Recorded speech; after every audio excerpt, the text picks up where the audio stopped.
David Okeke, a tall, dark and strikingly handsome Igbo man, was known not only for his charm but also for his talent as a skilled tailor.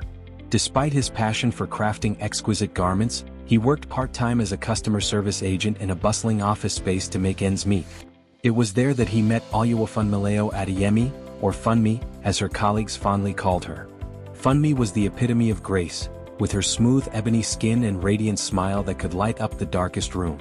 She was warm, intelligent, and had a laugh that lingered long after she was gone. David nicknamed her Jadit after the precious gemstone, a nod to her rarity and value. From the moment their paths crossed, sparks flew. What began as light-hearted banter over lunch breaks quickly grew into something deeper. David and Funmi discovered they had more in common than they imagined: shared dreams, values, and a love for soulful music. Their love blossomed in the office corridors and soon they became inseparable.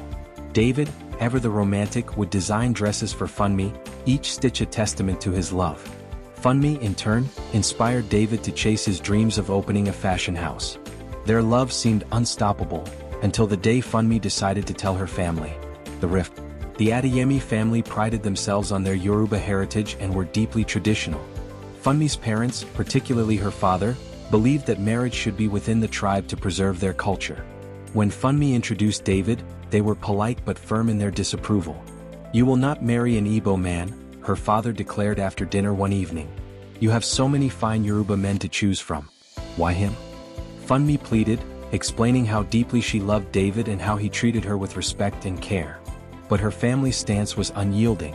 Over the weeks, their disapproval turned into pressure, with subtle and not-so-subtle hints to end the relationship. Funmi found herself torn between the love of her life and the family that had always been her anchor. David, too, felt the weight of the situation. "JD," he whispered one night, holding her hands tightly, "we can overcome this. Love is stronger than anything." But Funmi's resolve was weakening. The fights with her family grew more intense, and the guilt of causing division within her home gnawed at her. The heartbreak. One rainy evening, Funmi met David at their favorite cafe. Her eyes were swollen from crying, and her usually vibrant demeanor was muted. "David," she began, her voice trembling, "I love you more than words can say. But I can't do this anymore." David froze, his heart pounding. "What are you saying, JD? We can fight this together." Tears streamed down her face as she shook her head. "I've tried, David. I've begged, pleaded, but my family will never accept us. I can't lose them." David's world shattered. The woman he had dreamed of building a life with was slipping away, and there was nothing he could do to stop it. A love lost. The months that followed were a blur of pain and numbness for David. He buried himself in his tailoring, pouring all his heartbreak into his craft.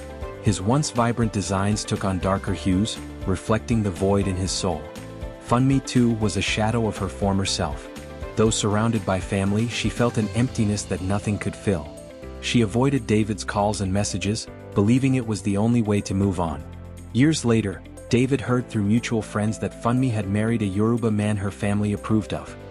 He smiled sadly at the news, wishing her happiness, even though he knew she would always hold a piece of his heart. The message: David never fell in love again. His experience left him wary of opening his heart, but it also fueled his determination to advocate against tribal prejudice. He began incorporating symbols of unity into his designs, crafting pieces that celebrated Nigeria's diverse cultures. Through his work, David hoped to inspire others to see beyond tribal lines and embrace love in all its forms. Though his story ended in heartbreak, he dreamed of a future where love could triumph over division. For David and Funmi, their love was proof of what could be, if only the world was willing to let it.